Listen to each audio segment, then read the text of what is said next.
para o nosso painel de aviação, onde começaremos pela Paula e com a TAP. Bom dia, Paula. Obrigado por ter aceito o nosso convite. É um enorme gosto tê-la aqui connosco, representando uma das bandeiras do nosso país por este mundo fora. No mercado atual, e quando os analistas apontam o mercado interno como um catalisador para a retoma da aviação, e dado-se um país pequeno como o nosso, não possuir um mercado interno forte, como por exemplo a nossa vizinha Espanha, como se posicionará a TAP?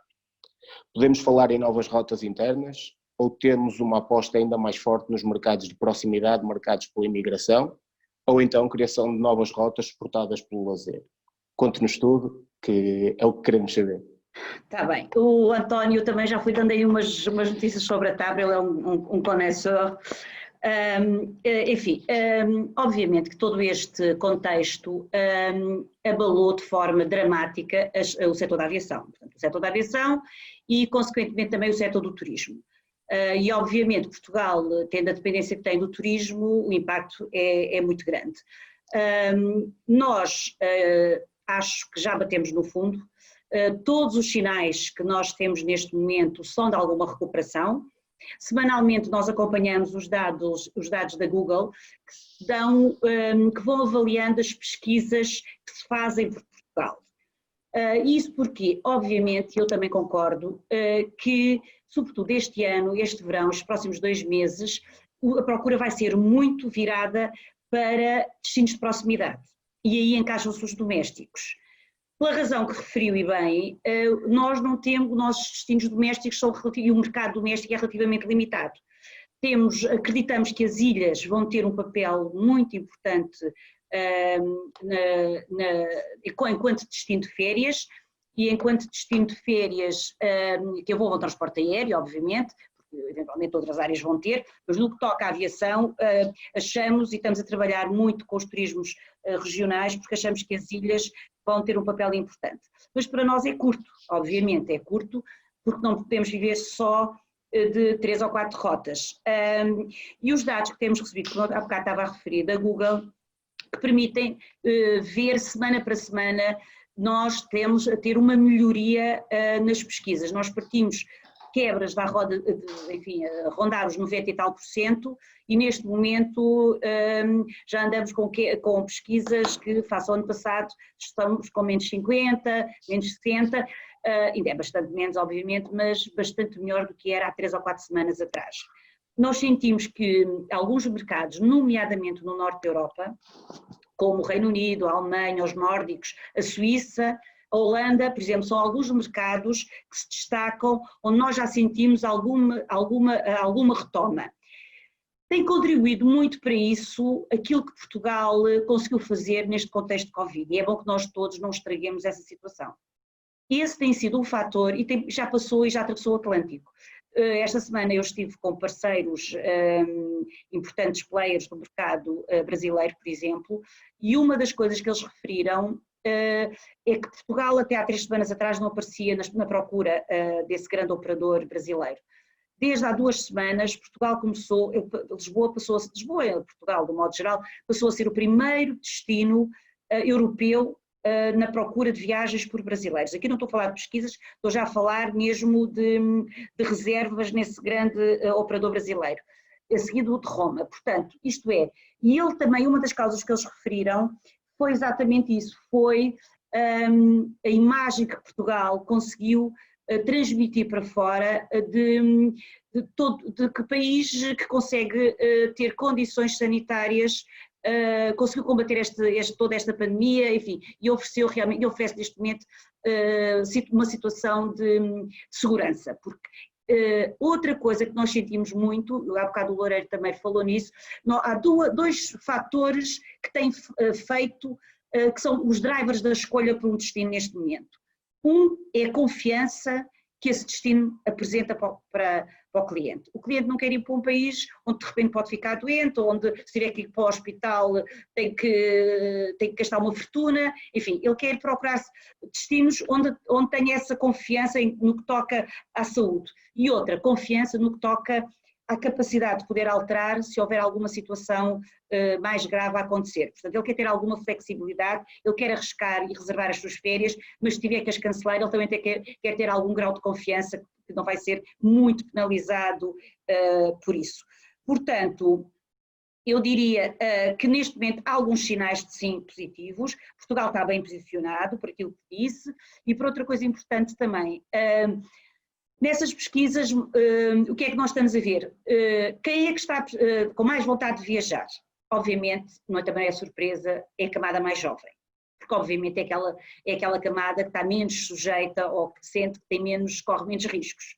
E é aquela camada da população que também se habituou a ter as viagens, a fazer parte do dia-a-dia deles. Portanto, é muito normal que isso aconteça, são os jovens. E o que é que, de um modo geral, se procura quando se procura um destino? Procura-se praia e procura-se, pela primeira vez desde há muito tempo, a ruralidade.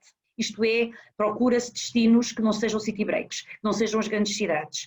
E Lisboa, apesar de ser uma cidade, consegue ser ainda uma cidade relativamente pequena. Portanto, eu penso que nós temos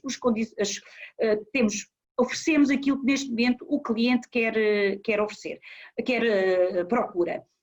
Neste momento, e olhando para o sul da Europa, enfim, porque os países da Europa do Norte vão procurar sol, vão procurar o sul da Europa, eu diria que Portugal e Grécia são de facto os dois países que neste momento poderão estar na linha da frente para trazer estes turistas, mais do que uma Itália ou do que uma Espanha, pelas razões todas que nós conhecemos. Enquanto não sair da memória das pessoas o que aconteceu em Espanha, o que aconteceu em Itália, eu acho que nós neste curto espaço de 2 meses nós podemos vir a beneficiar disso.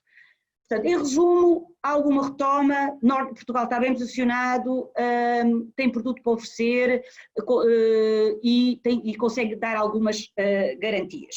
Foi um bocado na base disso que a TAP também construiu o seu plano de rotas. Não esquecendo, isto que falei muito do segmento de lazer, do pouco segmento de lazer que vai haver.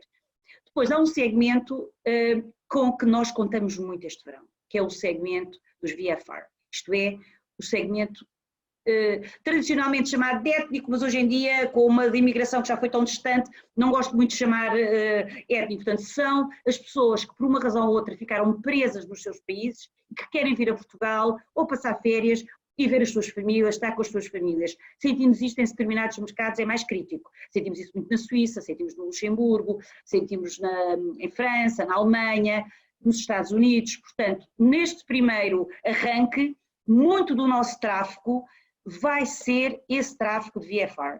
Esse tráfego já está a procurar, é esse tráfego que mais nos consulta para saber quando é que põe a rota, quando é que vamos voar, quando é que, etc. Por último, o segmento corporate, e foi curioso ouvir o António falar de Itália, é um segmento que há 2 semanas atrás eu diria que vai demorar mais tempo a arrancar. E vai demorar mais tempo para já, porque tradicionalmente o corporate nos meses de verão voa menos. Portanto, os próximos 2, 3 meses vão ser de verão. Enfim, haverá algumas empresas a laborar porque tiveram que parar, mas eventualmente vai ser na mesma algum mês de férias em Portugal. Portanto, o segmento corporate, tradicionalmente, julho e agosto, não voa. E depois, o segmento corporate, neste período todo de pandemia, houve uma coisa que aprendeu, que as tecnologias podem vir a ajudar e a reduzir eventualmente o número de viagens, sobretudo nesta fase. Eu acho que daqui a um tempo vai voltar, não digo a total normalidade, mas vão voltar a viajar, porque é diferente. O contato pessoal é diferente do contato virtual, não há dúvida nenhuma. Mas nesta fase em que há algum receio e que as empresas têm mesmo que reduzir custos, porque todas elas foram muito afetadas, é obviamente que vão usar as novas tecnologias e que o segmento corporate vai levar algum tempo a retomar, vai levar mais tempo. E, portanto, temos que viver com isso, temos que, enfim, que arranjar e tentar arranjar soluções, mas esse é o cenário que nós prevemos que possa vir a acontecer. Em termos de rede TAP, e só para vos dizer, portanto, como estamos longe do que era a nossa normalidade, nós em julho vamos ter qualquer coisa como 18% daquilo que estava previsto no nosso orçamento, em termos de receita, portanto vamos ter 18%, e vamos ter em julho, em agosto, vamos ter 25% da nossa capacidade prevista, que estava no budget. Portanto, se não tivesse acontecido nada, portanto, estamos a falar de 1/4 dos voos em agosto, face àquilo que estava previsto. Portanto, é de facto uma situação, enfim, ainda muito débil, é muito débil. E, enfim, nós estamos a preparar e o que é que foram, eu diria, o que é que a TAP fez para ganhar essa confiança que os clientes tanto procuram. Acima de tudo, a TAP, a nível de toda a jornada do cliente, trabalhou também muito de perto com o aeroporto e conseguimos desenhar uma jornada do cliente em que o cliente, de certa forma, sentisse essa segurança. Todo o nosso pessoal tem as luvas, tem a máscara, todo o serviço a bordo foi repensado. Hoje em dia retiramos tudo o que havia a bordo, não há revistas, não há jornais, não há nada. O número de interações entre os tripulantes e os nossos passageiros foi reduzido ao mínimo. Portanto, o tipo de serviço que nós estamos a fazer é um serviço para reduzir ao mínimo a interação entre tripulantes e passageiros. Todo o nosso processo, todo o próximo serviço de comida foi adaptado, muito mais trabalhado a nível das embalagens, para ter menos pratos que não sejam, enfim, comida, tudo mais cozinhado, tudo mais embalado, etc. Então, toda essa preocupação, o António referiu muito bem, os aviões são de facto um lugar seguro, e são um lugar seguro porque o ar é muito seco. E para além do ar ser muito seco, há um sistema de ventilação permanente e no sentido ascendente, isto é, se tiver alguém à minha frente, o ar não anda na horizontal dentro do avião, o ar anda na vertical, é aspirado na vertical. Isso também minimiza a transmissão dentro do avião. Além do ar ser muito seco, e pelos vistos, segundo os cientistas dizem, o vírus prefere ambientes úmidos, portanto isso também ajuda. Enfim, e construímos aqui um conjunto de regras, temos muita regra de desinfecção do avião, etc. Aumentamos imenso, temos mais tempo agora, obviamente, os aviões estão mais tempo no chão, conseguimos ter aqui um processo todo de limpeza muito maior, enfim. Tentámos criar as condições para responder àquilo que neste momento achamos que é a grande preocupação do nosso cliente, que é garantir o ambiente seguro, não ter medo de receio de viajar. E pronto, e de certa forma eu acho que os primeiros sinais dão-nos alguma confiança.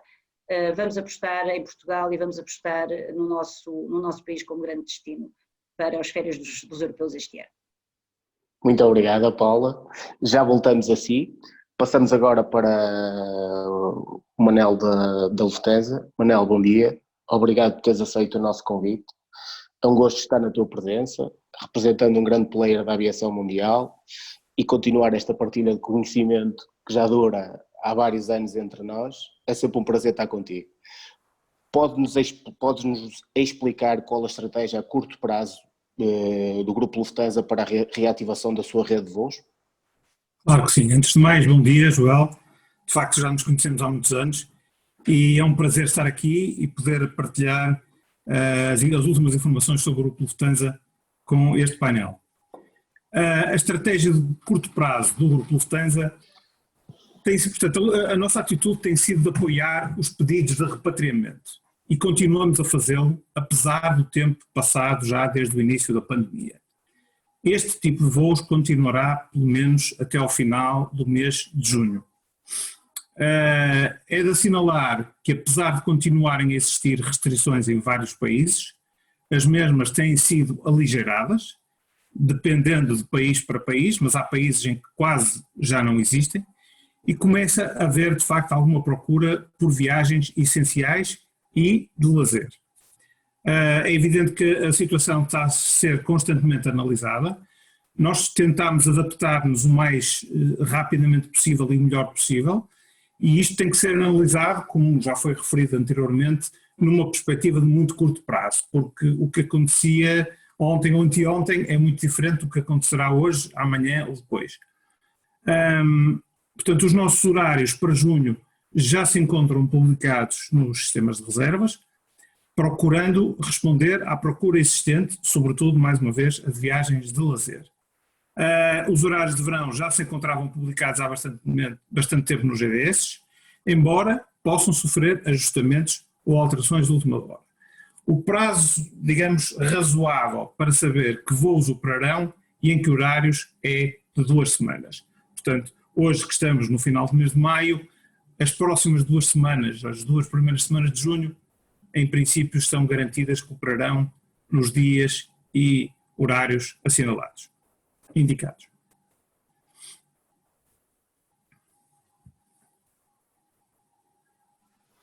Obrigado, Manel. Nada?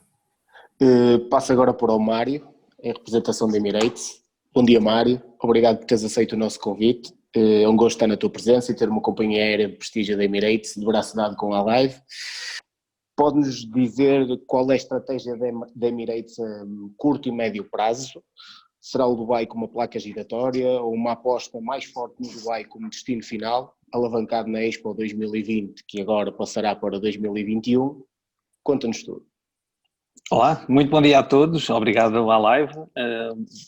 Bom dia a todos os presentes também nesta sessão, somos mais de 200, por isso creio que há vontade em saber o que é que vai acontecer, o que é que se vai passar nos próximos meses, nas próximas semanas, nas várias vertentes. Obviamente nós começámos aqui, o António Loureiro, uma abordagem mais transversal, agora estamos a falar na parte das companhias de aviação, que trazem e levam turistas e pessoas em negócio para fora de Portugal.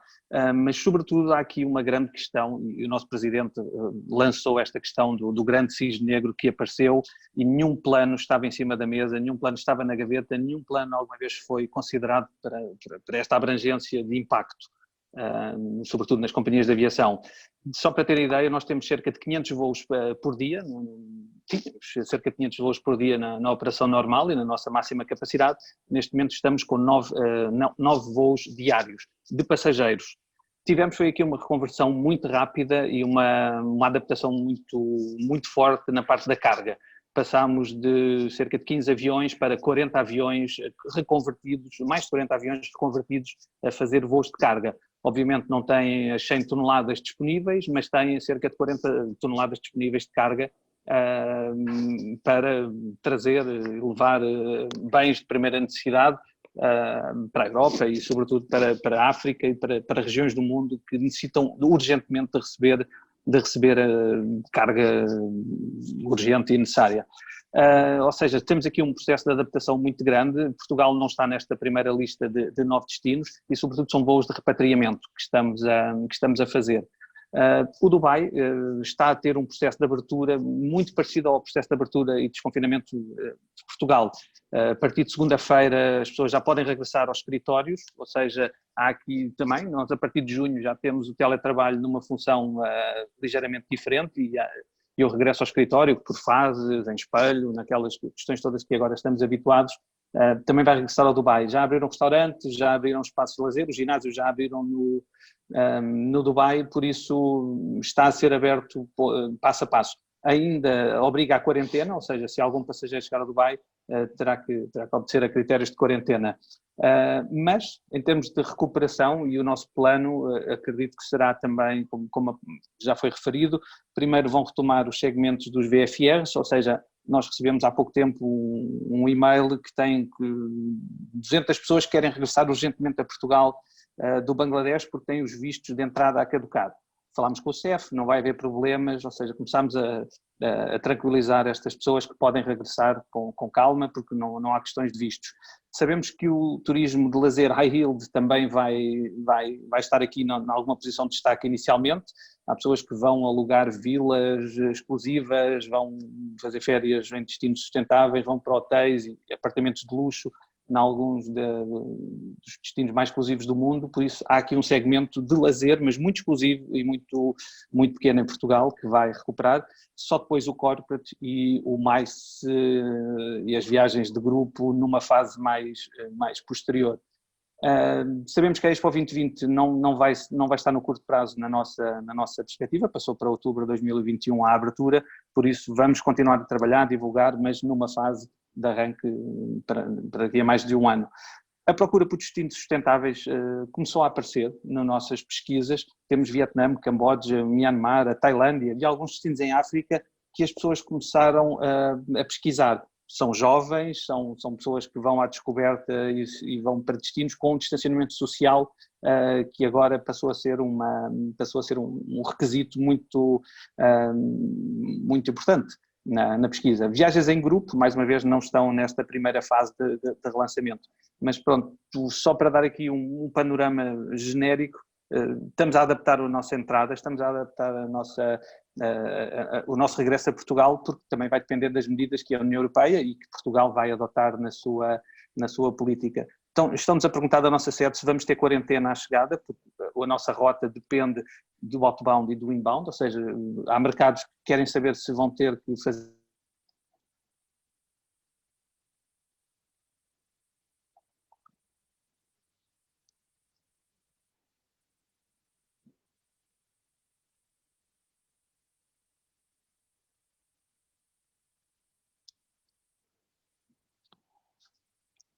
Mário?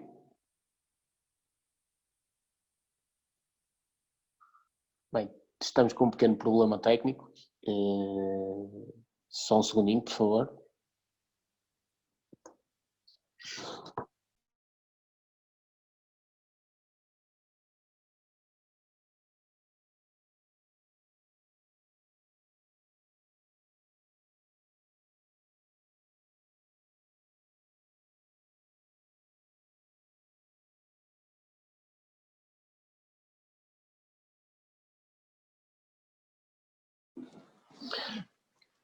Bom, estamos com um problema técnico do lado do Mário. Acho que é melhor avançarmos e depois voltamos, damos a palavra ao Mário e ele faz a sua conclusão. Durante este tempo de incerteza devido à questão do distanciamento social, muito se falou daquilo que poderia ou não mudar na aviação comercial.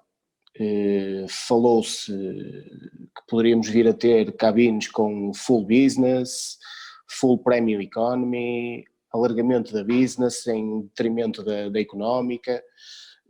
Várias coisas foram faladas e que provavelmente iriam passar por um redesenhar de interior de aviões.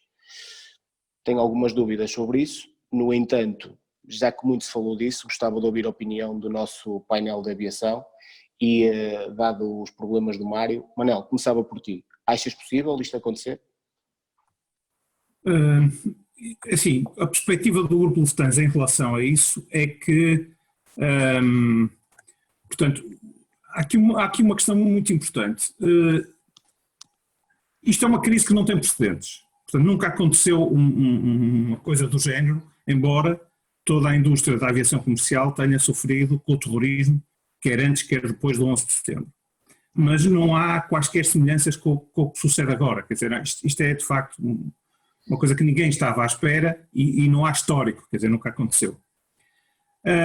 As autoridades de saúde em todo o mundo estão a trabalhar capazmente e arduamente para encontrar uma cura, uma vacina para o vírus. Há outra coisa que está a ser analisada, que é claramente o design das cabines dos aviões. Mas como a Paula dizia há bocadinho, nós estamos plenamente convencidos que não há grande possibilidade de transmissão do vírus a bordo dos aviões, atendendo ao modo como funciona o ar-condicionado dos aviões e à sua constante renovação. Estamos também a crer que a inovação ajudará muito neste campo, continuará a evoluir, até eventualmente desenhar novos tipos de assentos de avião com proteções e, eventualmente, novas cabines para assegurar voos em segurança. No entanto, tudo isto tem, por um lado, custos e, por outro lado, demora algum tempo. O que eu acho mais importante é transmitir um sentimento de segurança às pessoas e aos passageiros. Nós fazemos um esforço, portanto, todos os passageiros são obrigados a utilizar uma máscara durante todo o voo, se possível utilizar luvas e trazer consigo um frasquinho de álcool gel, portanto tentar higienizar as mãos o máximo possível e, se possível, utilizar as luvas, um guardanapo de papel, quando utiliza as mãos para abrir maçanetas, por exemplo, da porta da casa de banho, etc. Todo este esforço tem sido feito em estreita colaboração com as autoridades sanitárias de cada país. Nós não estamos sozinhos, como dizia também há bocadinho o Mário Guerreiro, tudo isto tem a ver, portanto, com os procedimentos de segurança no país de onde o avião parte e no país onde o avião chega, como é óbvio. Nós temos feito esse esforço e temos trabalhado em estreita colaboração com as autoridades sanitárias de todos os países para onde voamos. Obrigado, Manel. De nada. Paulo, a sua visão sobre este tema. O que é que a TAP pensa sobre isto? Tem que ativar o som, Paulo.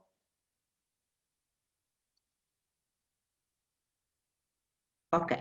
Bem, estes problemas do Mário provam que as viagens corporate têm que continuar a existir, porque isto é bom, mas está longe de ser ótimo.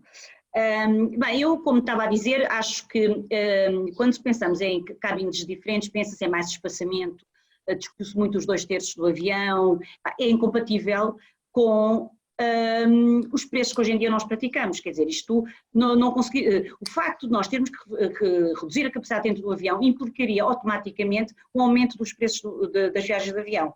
Era quase que um retrocesso e íamos voltar para há 20 anos atrás. Eu acho que ninguém quer isso e hoje em dia, de facto, o que os fabricantes têm que se preocupar é garantir que as cabines dos aviões são de facto, têm todas as condições e eu acho que hoje em dia já praticamente têm, complementando também o que estava a ser dito, não só as próprias estruturas do avião estão preparadas, como as próprias companhias estudaram tudo de modo a minimizar estes riscos. Na TAP até se discutiu se devíamos ou não manter os sacos de enjoo dentro do avião, para ninguém estar a tocar no saco de enjoo e depois o outro vem tocar, mas depois discutiu-se, ok, então não vamos tirar, porque se a pessoa tiver um toalhete, nós estamos a dar toalhetes à entrada do avião, tem que pôr o toalhete em algum lado, é melhor meter dentro do saco de enjoo. Portanto, foi sem esse detalhe. E isto para dizer, portanto, as companhias estão de facto preocupadas e estão de facto a alterar os seus procedimentos de modo a dar a garantia. Agora, não é com 2/3 da ocupação do avião, nem é com a redução de cabine do avião que podemos equacionar a aviação do futuro. Porque isto era retroceder 20 anos, eu acho que ninguém quer isso. Estou de acordo. Manel, será o fim das non-refundable fares? Ou a flexibilidade veio para ficar? O que é que nos podes dizer sobre isto? E depois uma questão que tem a ver com isto, que é, por exemplo, no caso, algo muito frequente no caso da Lufthansa, imaginando um passageiro que faz escala em Frankfurt e que a determinada altura, ao chegar a Frankfurt, é-lhe detectado Covid e é impedido de seguir a sua viagem. Como é que a Lufthansa e as próprias companhias aéreas procederão de futuro quanto a esta questão? Muito bem. Em relação às tarifas, as tarifas estão em constante evolução e, como dizia a Paula há bocado e muito bem, não acredito que isto vá voltar para trás. Ou seja, cada vez mais o passageiro pretende um produto tarifário adaptado às suas exigências. O passageiro que trabalha numa empresa, se está a viajar a negócio, quer determinadas características na sua tarifa, que lhe permitam alterar, que lhe permitam pedir o reembolso, etc. Se o mesmo passageiro, quando viaja de férias e tem as férias marcadas, se calhar não se importa de levar um bilhete que não é possível alterar para o mesmo ser mais económico.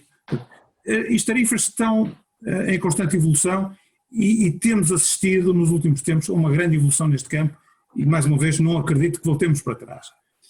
Agora, os passageiros têm à sua disposição tarifas à medida das necessidades.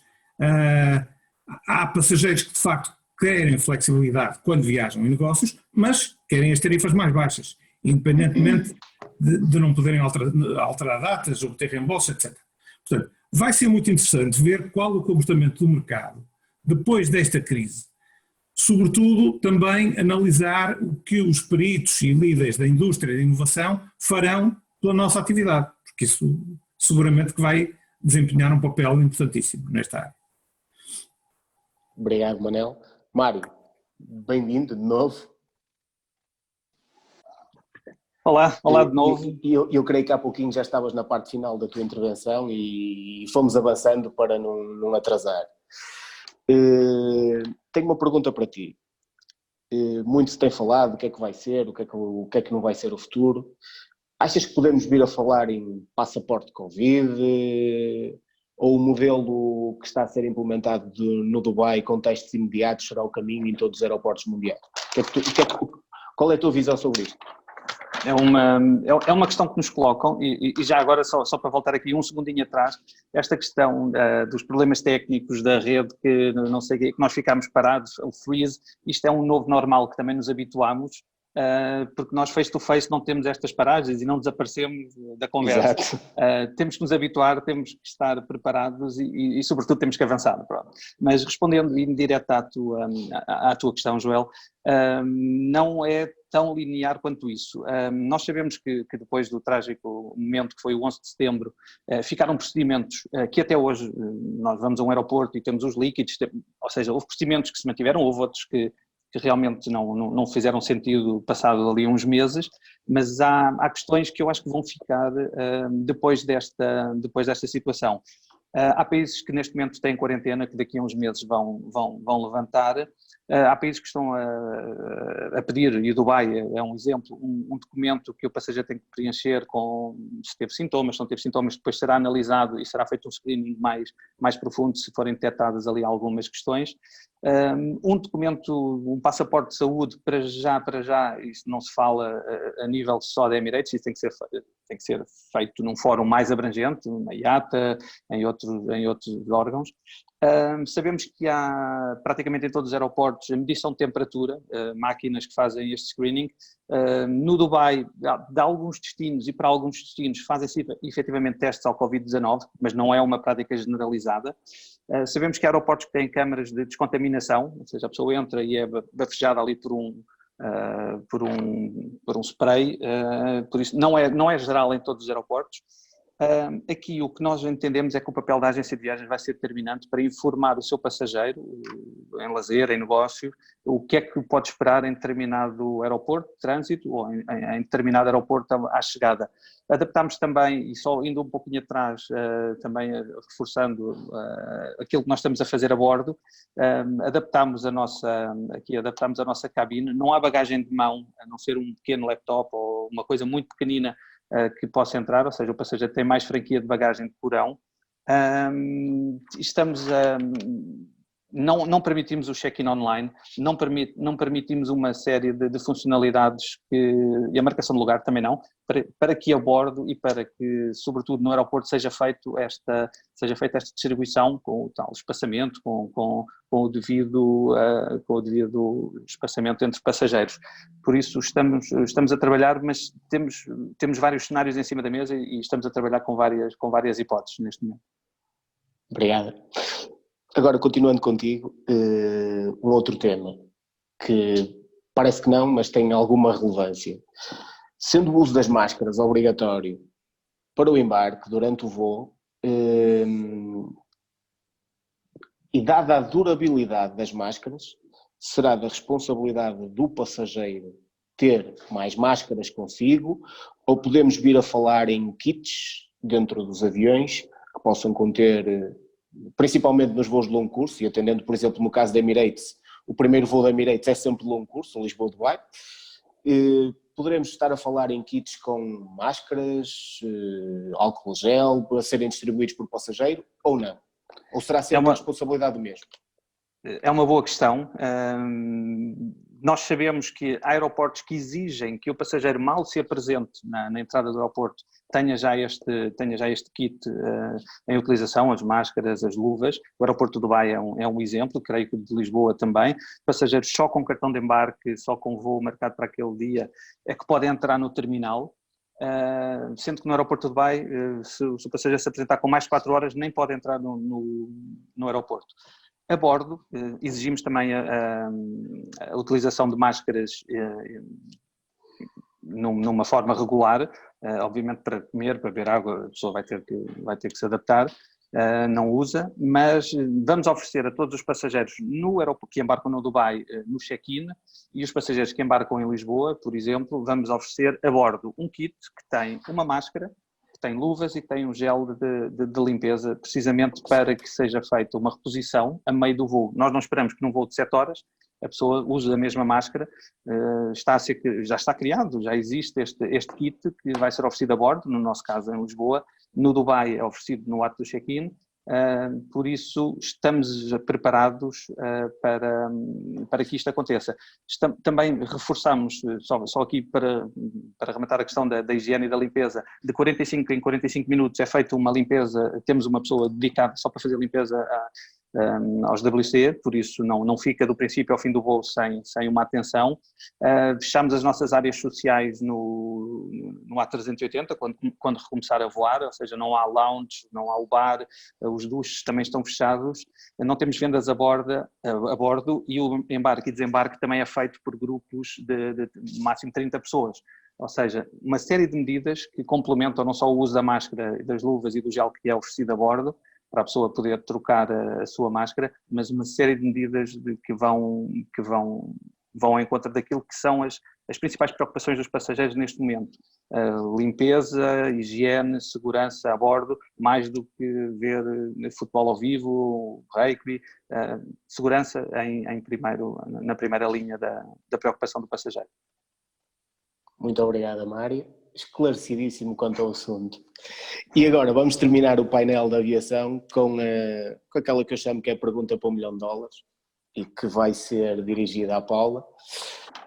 Paula, na questão dos vouchers, no caso de compra através de uma TMC como a Live, pensam na possibilidade de o mesmo voucher vir a ser emitido em nome da TMC ou, em último caso, em nome do cliente que fez o pagamento? Ou seja, da empresa que está a fazer o pagamento. Sabemos que no corporate, na maior parte dos casos, e são coisas que podem acontecer, por exemplo, o passageiro X hoje trabalha na empresa Y, mas amanhã vai trabalhar para a empresa Z. E, no entanto, se for um voucher com o nome do passageiro, ele automaticamente pode estar a fazer usufruto de algo que não foi pago por ele e que já não lhe devia pertencer.